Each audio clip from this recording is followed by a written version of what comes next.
to you. Today is Monday, the 10th of August 2026. My name is Francisco Gaffney, and this is my daily streaming all about governance, risk, compliance, and advisory boards. Now, this week I want to talk about valuation, right? Because if you see the model in front of us, many people brings models and systems, etc., and they are very good, but the question always remains, who is going to implement this, how I can do this. So literally I'm going to show them all and what you can do. So make it very practical. I'm not going to talk about theory, I'm going to talk about specifics. But I want to take the evaluation out of the spreadsheet for a moment, because founders often think the evaluation starts when someone values a company, right? And this is a keyword, someone. Buyer appears, an investor asks for information, you as a founder wants to raise capital, or trade sale starts to look a possibility. So then everybody start talking about multiples, revenues, forecasts, and what the company might be worth. But by then, a lot of the answers has already been built into the business or not.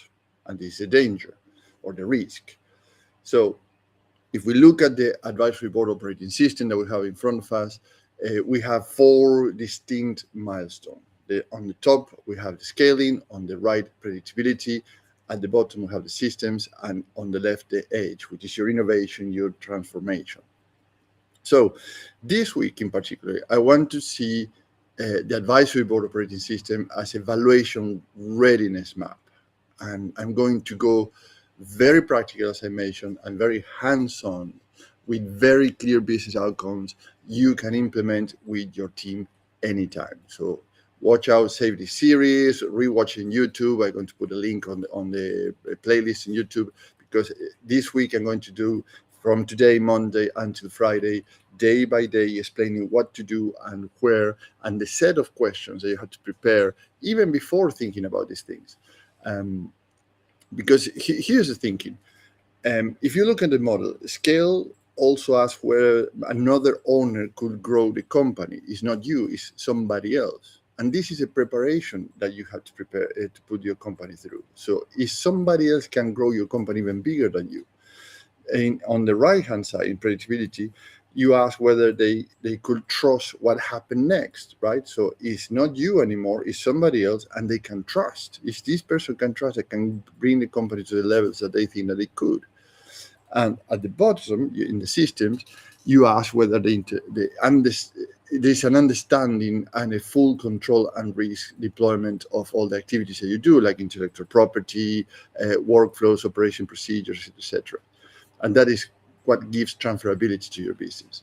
And on the left, the edge, ask whether they are buying something difficult to replace. You are not buying something that they can very easily, with some capital, put another replica, if you may, of your business on the beside you and pretty much hit the road running. So this is a much more useful way to think about valuation than just thinking how much money I can get out of it. So let's take three problems with this. Now, problem number one is the founders often confuse value with effort, right? And I heard this so many times. Last week, we have a wonderful conversation with a family that were selling their business. More than 10 million revenue, very stable, very solid. And the valuation was completely off of charts. So that everybody was very surprised. Now, and by the way, they were very adamant about the number. So when we start to look deeper into their reasoning and their explanation of that particular number, we started to realize that they were rewarding the effort they've done. They were not giving them the merit of a business as the business itself. They were saying, oh, this is the effort, this is a value of our effort. And because they spent years building the company, they survived difficult periods. They survived the pandemic, they built before the pandemic, they continue thriving up to date. They build a lot of relationships. They know the product inside out. They have created a market history, and all that really matters for them. But as a buyer, it's not paying them for how hard their journey was. We are paying looking we are looking at what they or what we are receiving out of that effort, right? So we are not paying for the effort, and you have to understand this is very, very hard conversation, because when we start to ask questions to a seller, for example, how transferable is the revenue, right? How dependent is the business on you? And they will still say, well, we manage everything. I said, right. So if you have to go to a meeting right now somewhere else, who's going to continue managing the company for the next week? You have a very difficult situation because they can. How clean are your system? I say, oh, well, we have all these binder and notebooks. And how easy is a company to understand where is the growth opportunity? So when you see that gap between effort and transferability, and here's a keyword, effort and transferability, it can be a very unpleasant surprise for many, many people. Problem number two is that boards or the executive team or you as a founder leave valuation readiness too late. You go too late into ask this question or prepare yourself or your company for these questions. The company operates normally until somebody like a buyer, an investor, a strategic partner appears, right? And then people start checking contracts and checking intellectual property and checking customer concentration and reporting and legal structure and who owns what. Is the property separated from the business? Is a different asset?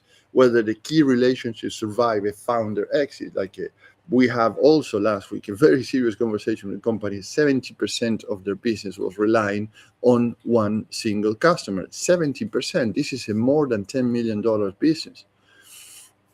So what happened there? That if the father leaves the company, the counterpart doesn't know who's coming next. And if perhaps, if the relationship is not the same, there's no contract to continue that business. So 70% of the business literally is relying on the word by word of the handshake commitment of two people, right?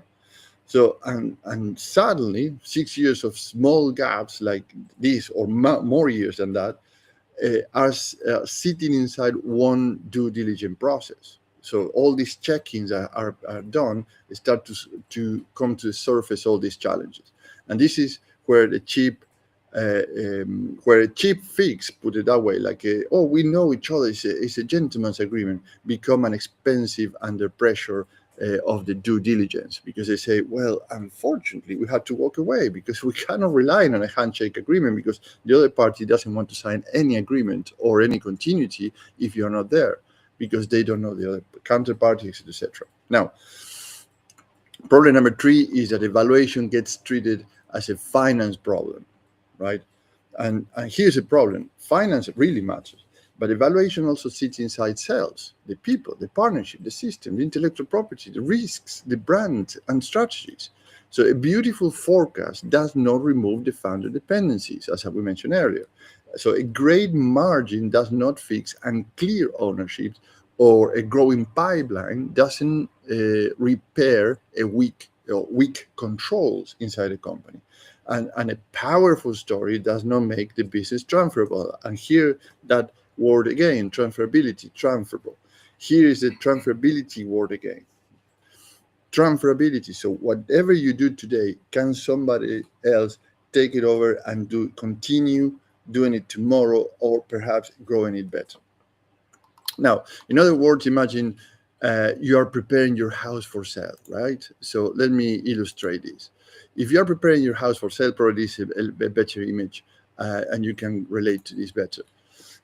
You can make the front or the sitting room look fantastic. You can dress up all the rooms, the bathroom, the kitchen, the yard, etc., etc. But here's the challenge. But the buyer will start to check the roof, with leaks or repairs, the wiring, the plumbing, the documents, if there is any damp, is the foundation, how solid they are. They'll probably bring an engineer to check the foundations, and whether you're genuinely own in terms of documentation what you are selling. That is what serious valuation readiness looks like. So if you are in a business and you are looking into a due diligence process, you are going to be scrutinized, and it's not nice. is not nice at all, particularly when you have certain gaps that you assume, and unfortunately that happens too many times. People assume that actually are understandable, and that's the way the business was done all your life, or particularly in that lifespan in that particular organization. And that comes all the surprises, the I can put this as a part of the people feel insulted, disrespected, because say, how you dare? It's not how you dare. It's actually basically the comparison of buying a house is very, very much the same as buying a business. But obviously, when you are selling your house, even if you have certain memories or attached in a certain way because the effort that took the house in place, in some way or how people are more used to understand actually that scrutiny or level of scrutiny will come through anyways, so you can accept that and you protect that valuation of that property because you want to go to the next big one. In business is literally, well, not literally, but very, very similar example. You need to protect, you need to make sure that the valuation of your organization, even if you are not selling today or you're not exiting or you're not joint venturing or you're not doing anything else, is exactly the same level of attention to detail and protection. So as a board advisor, what I would propose to consider is the following. Let me bring the model back to the screen. Start with the 4 advisory board systems question. And for scale, which is the first one, we are going here looking into scaling. Look into the following. What happens to the business if somebody else wants to grow it, right? So then you have to look into, remember that we mentioned this, if it's not you, if somebody else wants to continue growing your business, what they need to look into. You have to prepare your brand, your people, and your partnerships. Does the market understand the company without you? Can the team make commercial decisions without constant intervention from you or your key people in your company, etc., etc.? Are the partnerships owned by the company or mainly personal relationships, right? So who has the relationship with the partnerships? Yourself, probably you have a relationship, but actually is the company continue having those partnerships if you're not there anymore? In terms of predictability, which is the second section of the advisory board operating model, look at again to the partnerships, the revenues, and the assets. How much revenue is repeatable? It means that doesn't depend of a one-off contract and a constant effort to get the next contract in, meaning contractual agreements that goes for years or perhaps several months ahead and can be renewed or have certain clauses and capacity to keep going. So how concentrated is the customer base? How dependable are the margins? Where do the value assets sit? What happens to revenue if you leave, right? Now, on the bottom of the model, we are looking into the system, your performances, governance, risk and compliance, and your assets.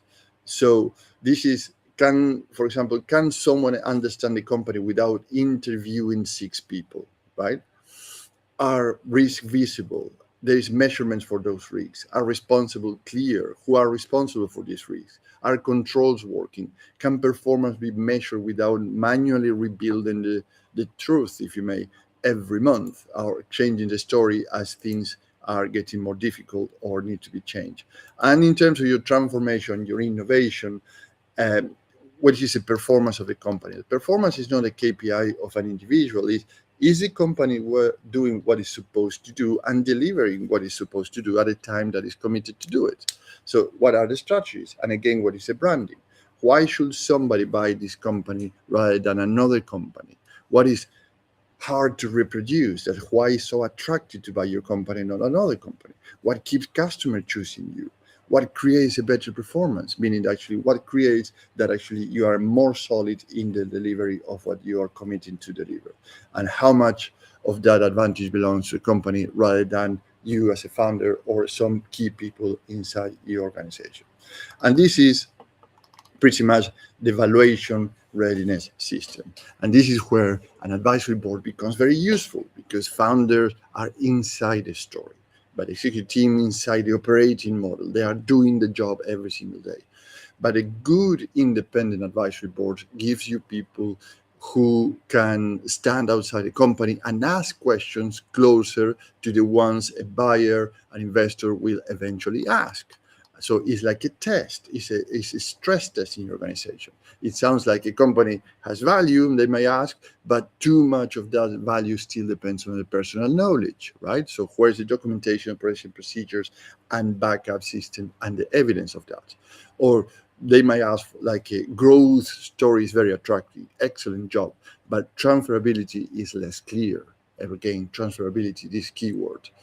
And or the valuation preparation is being left until somebody else starts asking the questions. So then you have all these unpleasant, very hurting questions that you think are personal, but it's nothing to do with the person or the other person on the other side of the table. It's literally the way the business works in terms of valuation. So those are useful challenges. This is not something to go against people, the challenge that you have to go through, exactly like you're preparing a house to sell. Now, what do you gain working with me? 3 things: business outcome, differentiators, and risk reductions. In terms of business outcome, is evaluation readiness, built into the company rather than added before a transaction, right? Or before you start to consider this, or somebody knock your door to consider this.